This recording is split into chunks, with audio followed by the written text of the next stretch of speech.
5 मिनिटाचं ऊन आणि 5 मिनिटाचा पाऊस. घरातल्यावरून कामावर निघालेलो. पुढे ओंकार आपल्याच पप्पाच्या गाडीतलं त्याला हाणत होता. हिरवीगार वैरण बघून एका दिवस हाणायचं म्हटलं तर दादा दिसले. दादा म्हणते खुरपं बघितलंस का? तात्याला म्हटलं हो मला घ्या आणि इथनं लवकर चला, नाहीतर दादा खुरपं फेकून आणल. तर तात्याची तंबाखूची तलाव झाली. आता ह्यांच्या पुढे काय बोलावं? ही दोन्ही पण तात्याच. एकाची तंबाखू पुढे एकाचा चुना लावा चुना मला पुन्हा पुन्हा. आता काय करावं त्या तंबाखूच्या तलपला असं घास घास घास घासलं, थाप मारले तंबाखू तोंडात टाकली. या सपला विषय. तर ट्रॅक्टर घेऊन लव आला. मला जरा उशीर झालता. सगळ्यावर माणसं राहणार निघाले. तर शाहरुखला काय झालं काय माहिती. खंडोबाच्या मंदिरापाशी थांबलो आणि दर्शन घेतलं. लावून गाणी लावली.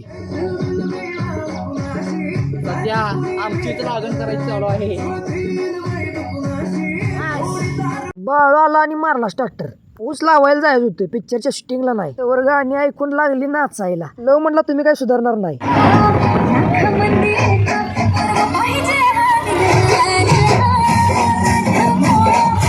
इष्टी बघून बाळू कंडक्टर झाला. जरा पुढे गेलो तर ही म्हटलं काका मला घ्या. अरे घ्या कुठं मागे बस म्हटलं त्याला.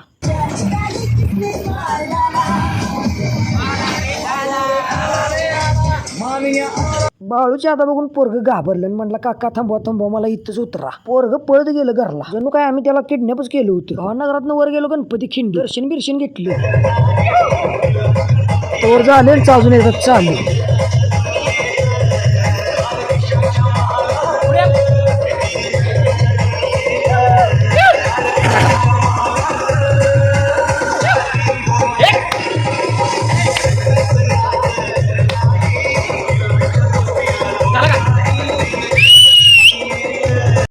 आपला बाळू लयच रंगात आला होता. नको नको म्हणताना पण खाद्यावर घेतली त्याने.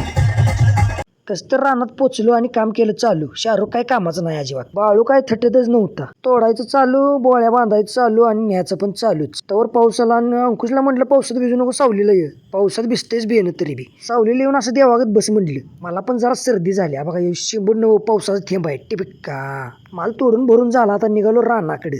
असं सार खिंडीतनं खाली आलो. लव ड्रायव्हर पण लय तापलेला होता. आता म्हटलं घालते म्हाताऱ्याच्या अंगावर. इथं काय ट्रॅक्टर बसला नाही म्हणून वळवून मागं गेलो 2 किलोमीटर. लव काय चिखलातनं रिबडीतनं कसं बी ट्रॅक्टर घालत होता. सगळ्यांनी भुका लागल्या होत्या म्हणून भजी घेतली. ही बघा हावर एकटंच प्लेट भरून खातो या. 2च मिनिटात 200 रुपयाची भजी खाल्ली. भजीवाल्यानं पाणी दिलं नाही म्हटल्यावर अंकुशनं श्वासच प्याला. आता कसं नाही या चिखलातनं पाण्यातनं मुळे एक मुळे जाईना. बाळू 3 मुळ्या घेऊन निघालाय. मुळ्यात टाकून पाला सोलायला चालू केला. हे बघा कसा कोंबडी सोलल्यागत पाला सोलतोय. आणि हे बघा पक गोळा केल्यागत पाला गोळा करतोय. कसं तर ऊस लावून झालो बाबा मोकळं. तर आपला हे व्हिडिओ तुम्हाला कसा वाटला कमेंट करून सांगा आणि फॉलो करा, सबस्क्राईब करा.